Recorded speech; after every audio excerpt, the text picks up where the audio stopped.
말씀입니다. 이사야 24장 1절부터 13절까지 말씀입니다.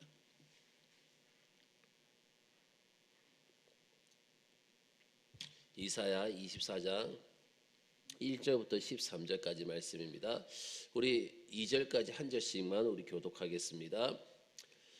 보라, 여호와께서 땅을 공허하게 하시며 황폐하게 하시며 지면을 뒤집어 엎으시고 그 주민을 흩으시리니 백성과 제사장이 같을 것이며 종과 상전이 같을 것이며 여종과 여주인이 같을 것이며 사는 자와 파는 자가 같을 것이며 빌려주는 자와 빌리는 자가 같을 것이며 이자를 받는 자와 이자를 내는 자가 같을 것이라. 아멘. 오늘부터 이제 이사야 24장부터 이제 24장부터 27장까지는 지금까지 그 내용과는 다른 내용을 24장부터 27장까지 다루고 있습니다. 어떤 사람은 이 부분에 대해서 이사야의 묵시다라고 말하기도 합니다. 이사야는 이 부분에서 지금까지처럼 그 예루살렘이나 그리고 가까운 나라들의 운명에 대해서 말하는 것이 아니라 땅 전체의 멸망과 하나님의 백성들의 궁극적인 구원과 같은 그런 종말론적인 그런 내용을 담고 있는 그 장이 바로 24장부터 27장까지 말씀입니다. 자, 우리 먼저 우리 1절 말씀 우리 다 같이 읽도록 하겠습니다. 1절입니다. 시작.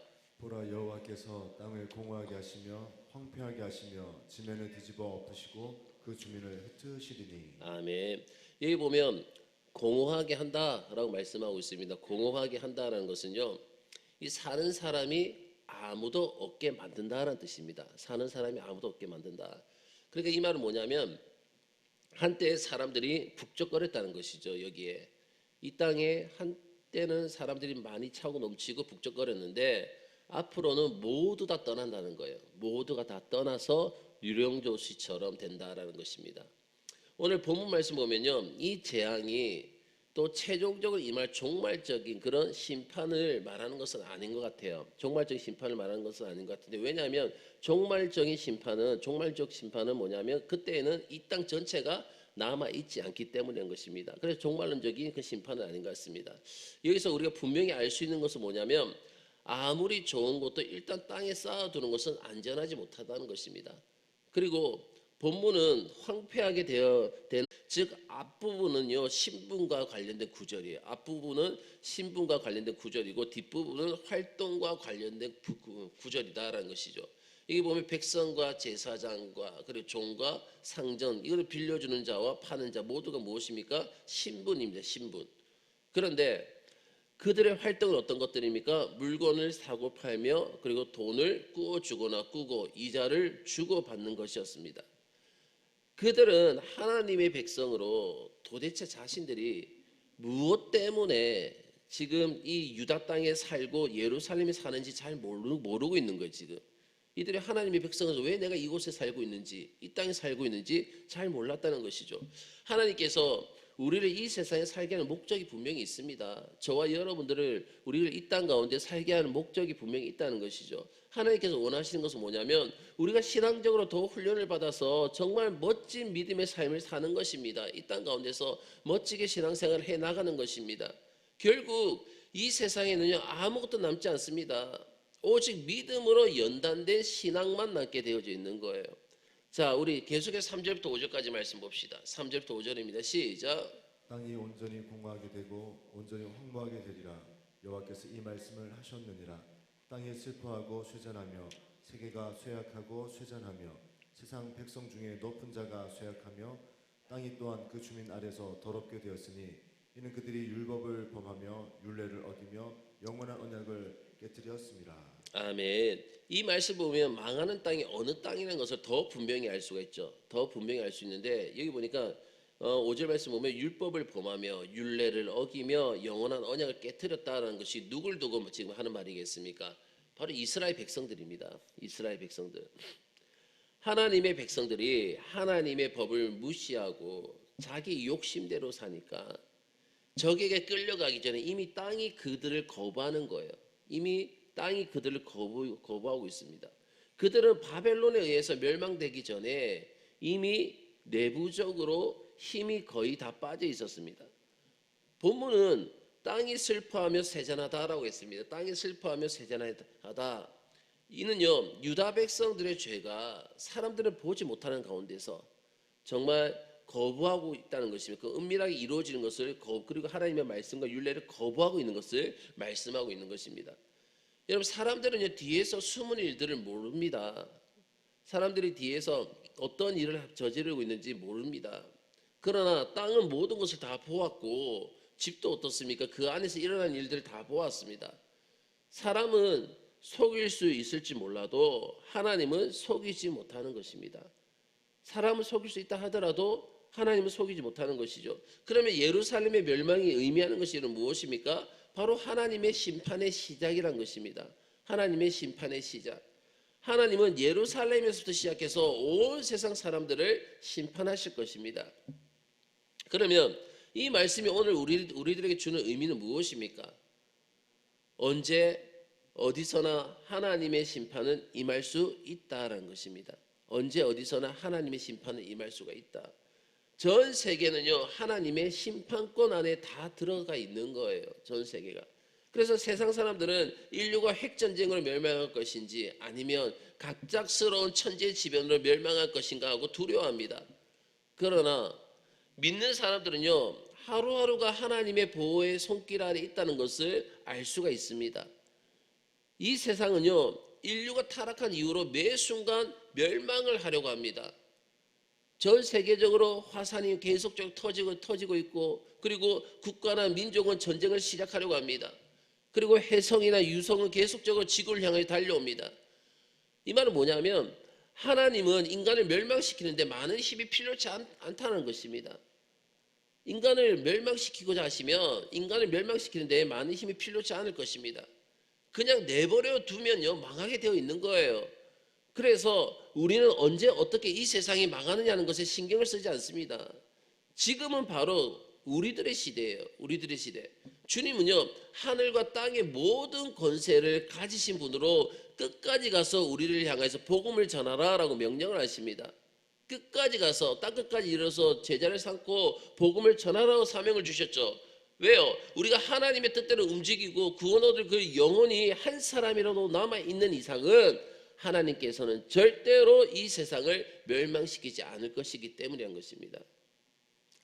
그래서 우리 계속 우리 7절부터 9절까지 말씀 볼까요? 7절부터 9절입니다. 다 같이 읽겠습니다. 시작. 새 포도즙이 슬퍼하고 포도나무가 쇠잔하며 마음이 즐겁던 자가 다 탄식하며 속어치는 기쁨이 그치고 즐거워하는 자의 소리가 끊어지고 수금 타는 기쁨이 그쳤으며 노래하면서 포도주를 마시지 못하고 독주는 그 마시는 자에게 쓰게 될 것이라. 아멘. 이사야가 지금 이 말을 하는 이유는요, 예루살렘 사람들은 결코 지금 기뻐해서는 안 되는데 지금 이들은 어떻습니까? 포도주를 마시고 수금을 타면서 즐거워하는 것을 두고 이제 책망을 하시는 것입니다. 포도주를 마신다는 것은요, 지금 유대인들이 지금 아주 큰 잔치를 지금 벌렸다는 것이 큰 잔치를 의미하는 것입니다. 특히 새 포도주를 마신다. 새 포도주를 마신다는 것은요, 얼마나 기쁜 일인지 모릅니다. 오랜 전에 전쟁이 끝난 후에 처음으로 거둔 그런 평화의 상징이기 때문이죠. 그러나 하나님께서는 이런 어려움을 극복하고 기뻐하는 유다 백성들을 어떻게 합니까? 책망하십니다. 이제 너희는 새 포도주를 마시지도 못하고 너희들이 이제 수금도 타지 못하며 다시는 기뻐하지 못할 것이다 라고 하십니다. 그 이유가 무엇입니까? 비록 그들은요, 아수르와의 전쟁에서 이들은 이겼을지는 모르겠지만 죄와의 전쟁 그대로 남아 있었기 때문인 것입니다. 눈에 보이는 아수르와의 그 전쟁은 이겼을지 모르지만 그들의 자신 안에 숨겨져 있고 그들 자신이 계속 생활하고 범하고 있는 그런 죄와의 전쟁은 그대로 남아 있었기 때문에 그들에게는 여전히 철저하게 자신을 바꾸어야 하는 전쟁이 남아 있었습니다. 우리 계속해서 10절부터 13절까지 말씀 봅시다. 다 같이 읽겠습니다. 시작. 약탈을 당한 성읍이 허물어지고 집마다 닫혀서 들어가는 자가 없으며 포도주가 없으므로 거리에서 부르짖으며 모든 즐거움이 사라졌으며 땅의 기쁨이 소멸되었도다. 성읍이 황무하고 성문이 파괴되었느니라. 세계민족 중에 이러한 일이 있으리니 곧 감람나무로 흔듦 같고 포도를 거둔 후에 그 남은 것을 주음 같을 것이니라. 아멘. 하나님은요 철저하신 분이십니다. 하나님은 철저하신 하나님이신데 약탈당한 성읍도 그냥 두시지 않는 거예요. 약탈당한 성읍도 그냥 두시지 않습니다. 그것마저도 허물어져 버립니다. 그리고 뭐라고 말씀하고 있죠? 집마다 들어가는 자가 없습니다. 집이 닫혀서 들어갈 수 없다고 하는 것은요 주인이 바뀌었다는 뜻입니다. 주인이 바뀌었다.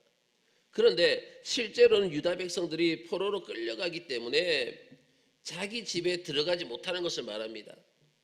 또한 포도주가 없어서 소리를 지릅니다. 아직까지 그들 가운데에 정신을 차리지 못한 사람이 있었던 것 같습니다. 지금은 생존 그 자체를 염려해야 할 때인데 포도주를 염려하고 있습니다. 이 포도주 같은 것은요 과감하게 버려야 합니다. 오직 생존입니다. 왜요? 하나님은 철저하게 심판하시는 분이시기 때문인 것이죠. 자, 우리 13절 말씀 보면 세계 민족이라고 했습니다. 세계 민족. 사람들은 예루살렘의 심판을 그저 남의 일로 생각합니다. 그래서 강 건너 불구경하듯이 그냥 구경만 할 뿐입니다. 그러나 하나님의 이 예루살렘의 심판은요 온 땅에 임할 하나님의 심판의 예표가 되는 거예요. 예루살렘의 멸망은요 1차적인 심판입니다. 방금 읽은 말씀 보니까 감람나무에서 열매가 저절로 떨어지는 것 같다는 것이죠. 그러나 하나님께서는 그 떨어지는 것으로 끝나는 것이 나무를 흔들기 시작하십니다. 그 나무를. 그러면 운 좋게 남아있던 열매까지 어떻게 된 것입니까? 그 나무를 막 흔드시기 때문에 그 열매들도 다 떨어지게 되어 있는 거예요. 예루살렘의 멸망은요 정말 1차적으로 포도를 또 따는 것과 같다라고 또 말씀하고 있습니다. 그때 남겨진 질이 좋지 못한 포도송이들은 포도주가 될 것입니다. 한꺼번에 그 포도들은 어떻게 되겠습니까? 그 포도주 틀에 놓고 그것을 밟아서 터뜨릴 거예요.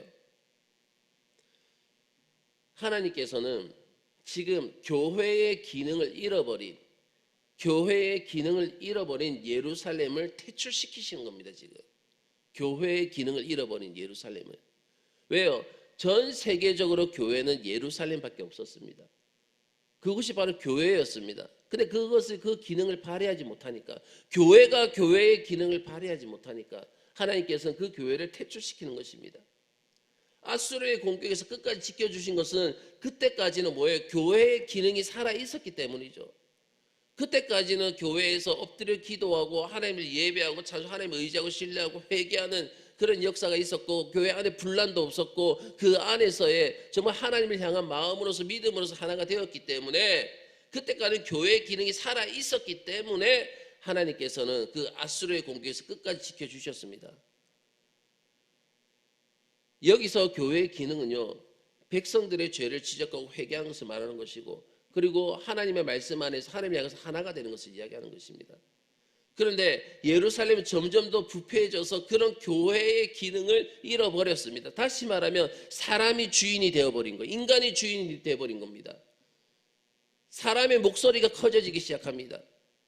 인간의 소리를 자꾸 자기 걸 주장하면서 커지기 시작하는, 그러다 보니까 그것이 우상이 되어버리는 것이고 그 안에 또 우상을 섬기게 되는 것이죠. 그리고 그들은 또 하나님을 기뻐하는 것이 아니라 물질적인 풍요로 기뻐하고 즐거워했습니다.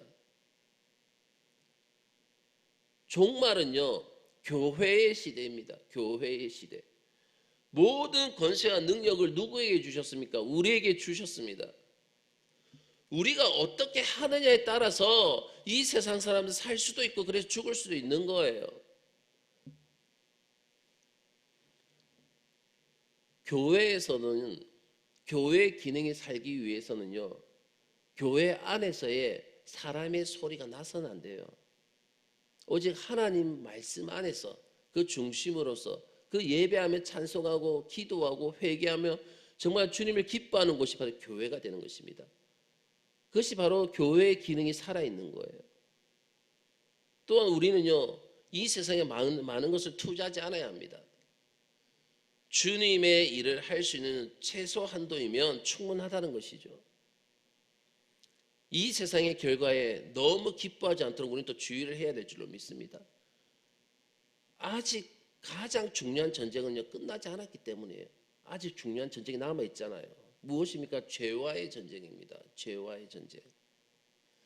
죄는요 혼자 힘으로 싸우기는 너무나 벅찬 적이 죄입니다. 그래서 교회로 모이는 겁니다. 교회로. 우리가 교회의 기능을 엄숙하게 감당할 때에 아무리 연약해도 하나님께서는 반드시 지켜주실 것입니다. 그래서 이 마지막 때에 우리 정관운하교회는 교회의 기능을 마비시키는 것이 아니라 교회의 기능이 더욱더 활발하게 살아 있어야 될 줄로 믿습니다. 바로 이것이 우리의 힘이고 권세임을 믿는 저와 여러분 되시기를 주의 이름으로